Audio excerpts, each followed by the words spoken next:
Welcome back to the news at 10. A special service was held today at the Aso Villa Chapel to mark the safe return of President Muhammadu Buhari to the country. The service was attended by Vice President Yemi Osinbajo, his wife Dolapo, and some senior government officials. Spokesperson to the Vice President, Mr. Laolu Akonde, said the special service, which was held at the instance of the Aso Villa chaplain, also offered prayers for the growth of the country. The President had returned to the country on Friday after a 49-day medical vacation in London, the United Kingdom. He said on his return that he had been undergoing medical attention, and the love shown to him by Nigerians had encouraged him to rededicate himself to serving them.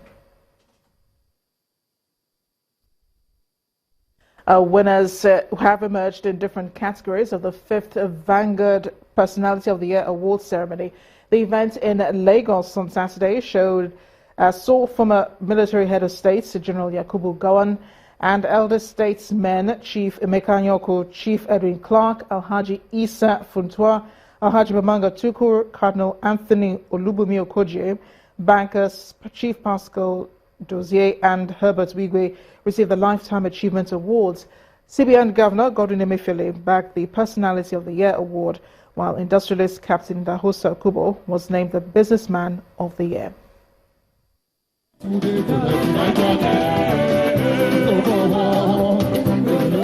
Politicians, business moguls and professionals from other spheres of life all converge on the convention center of the Eko Hotel and Suites for the 5th edition of the Vanguard Personality of the Year Awards. Welcoming guests to the event, the chairman of the occasion and former governor of Cross River State, Donald Duke, explains that the Vanguard Awards is designed to recognize those that have achieved significant performance in their chosen career. In legal parlance, you cannot give what you don't have. In other words, only an icon can recognize an icon. And so today, the Vanguard media recognizes eminent personalities in our nation, gentlemen who have dedicated their lives to the growth of our country. And here comes the moment of the night, the presentation of awards in various categories. 7 elder statesmen bagged the Lifetime Achievement Awards, while the governors of Kebbi, Cross River, Anambra and Lagos states were handed the Governors of the Year Award. The governor of the Central Bank of Nigeria, Godwin Emefiele, is the Vanguard Personality of the Year for 2017. At this time, we should embrace nationalism. We should embrace ensuring that we think about Nigeria and we think about producing what we eat in Nigeria. It's important that I appeal to all of us. The night was not all about awards. There were other side attractions as well. Let's go, say.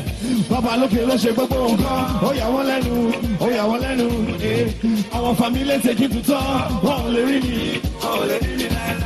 I accept this award. And I tell it to the entire people of Cross River State, Nigeria and indeed Africa, that the black man has a responsibility to alter the tides and create an identity, because our color is no longer a color but an attitude. This year's awards may have come and gone, but the organizers will in no time start to beam their searchlights on the society to identify those that are deserving of the awards in future. Rice production in Anambra State is currently 4,000 metric tons above the 320,000 metric tons of annual consumption need of the state. That's according to the governor, Willie Obiano, who is a source of delight and inspirations, was the state's target of over 513,000 metric tons by the end of 2017. Well, the governor gave these figures while commissioning the Josan ultra-modern integrated farm and mill in Orumba North local government area of the state. You are about to sign it.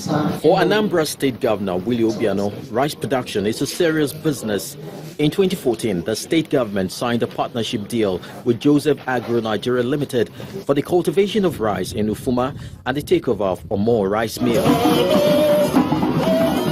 with the rice farm already operational, an irrigation project has been added for cultivation of rice all year round, and Governor Willie Obiano is here on an inspection tour and commissioning of the project.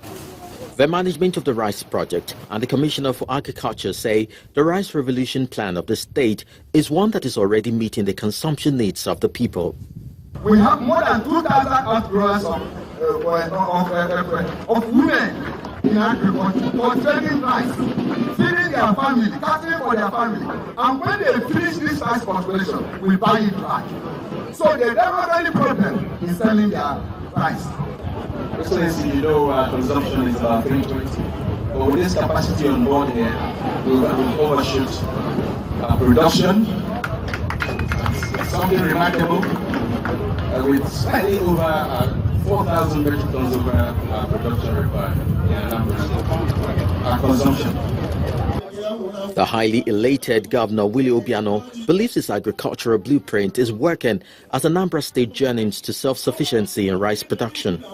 In a very short time from now, as a matter of fact, by next year, you will not see any other brand of rice in Anambra other than Firo 44, which is the best brand of rice to cultivate. The rice we eat in Anambra is 320,000 metric tons. That's the consumption that we do.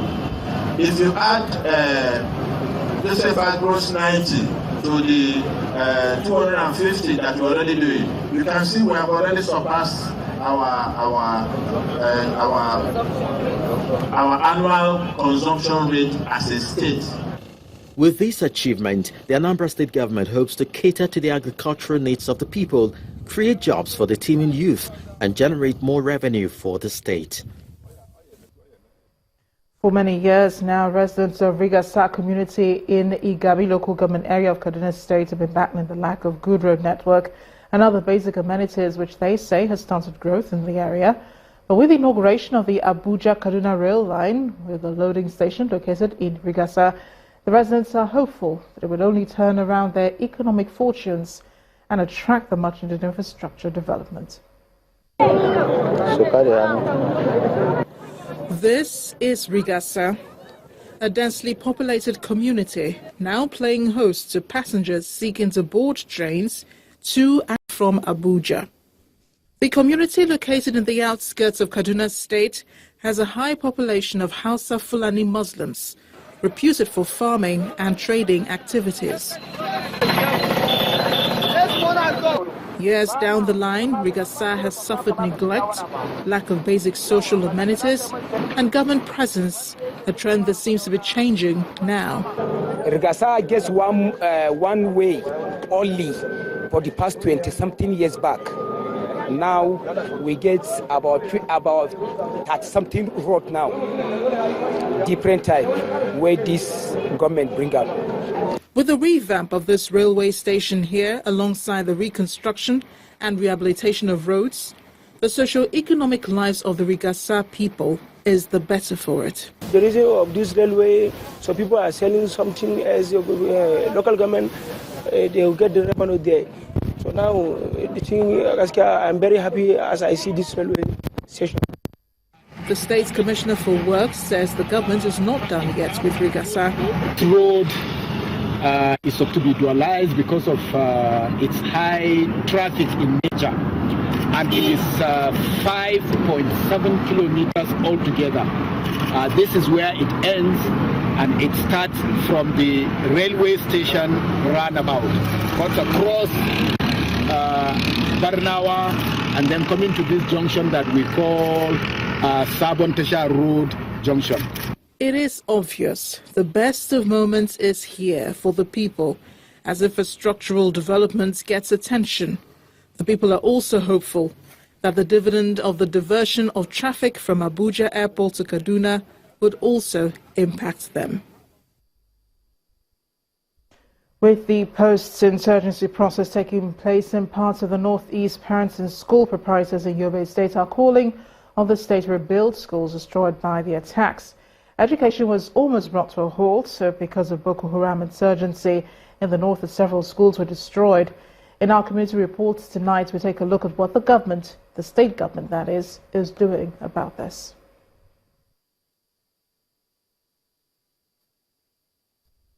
Etisola, now you're talking.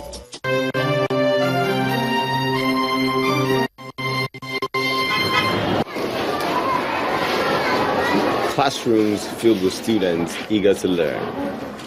Teachers happy to pass knowledge. School was a place filled with life in Yobe State. But in a flash, all that disappeared, as most schools in the state now wear this look as a result of insurgent attacks. The situation greatly affected attendance as many relocated to other states for safety. The insurgency have seriously affected enrollment, academic activities in Yobe State. So many private schools were burnt down. And the government school too, many has been burnt down. And a lot of our children have moved from where they used to be to a new environment. And in some of those environments, there are no private schools. And even the government schools that are there are no buildings. As peace gradually makes its way back into the state, there are calls for the authorities to rebuild the destroyed schools. We have a lot of children. They need schools. Our schools are still in bad shape, and we need our school to be restructured. Lack of these primary schools or schools, these are the agendas, factors, those who cause these kind of insurgencies. And this is what the state government is placing as top priority by embarking on a massive renovation project of the affected schools. On an inspection tour of the reconstruction, the state governor promises to equip the buildings with the required facilities to make the teaching and learning environment conducive.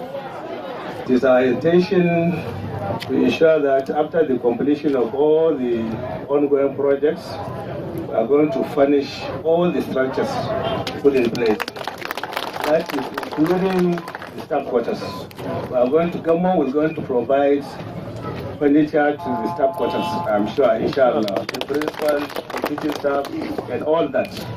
And at the same time, we have provided one borehole for the students, and if there is need, we can provide one in the teaching area.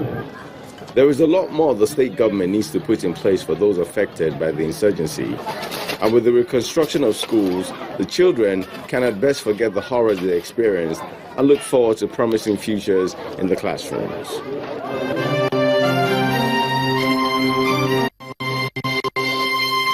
Etisola, now you're talking.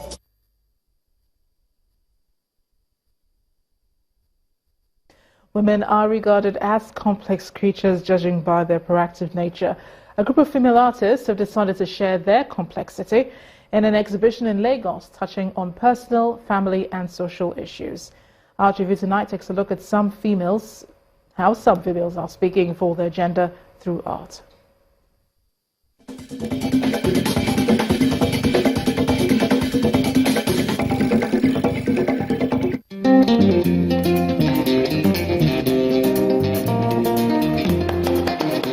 The works of art produced by Nigerian women stand shoulder to shoulder. The shining stars in this group exhibition titled Stand Out 2, which took place at the Wheat Baker in Lagos. It's the second exhibition of female artists that I am curating, and it just shows the resilience, the strength, the creativity, the amazing expression that we have by female artists. So we have mixed media works, we have poetry, we have photography, we have paintings, and we even have an incredible installation of beads, ceramic beads, and thin nylon thread.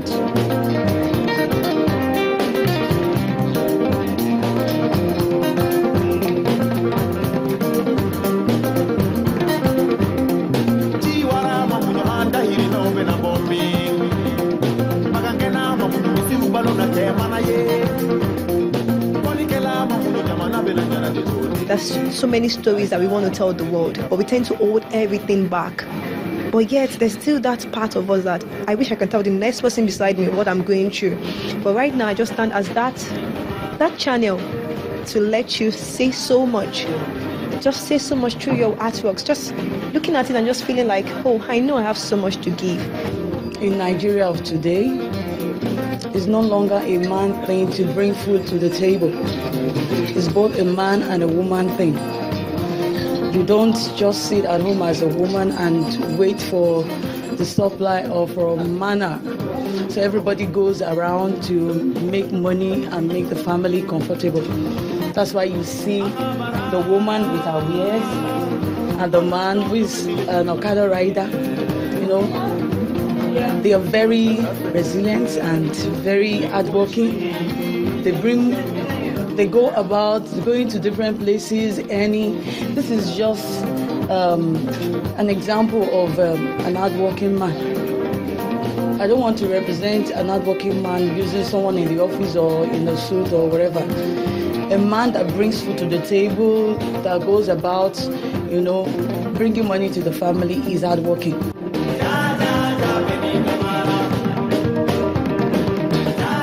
The artists work on diverse media and capture subjects that not only affect their agenda, but the society as well.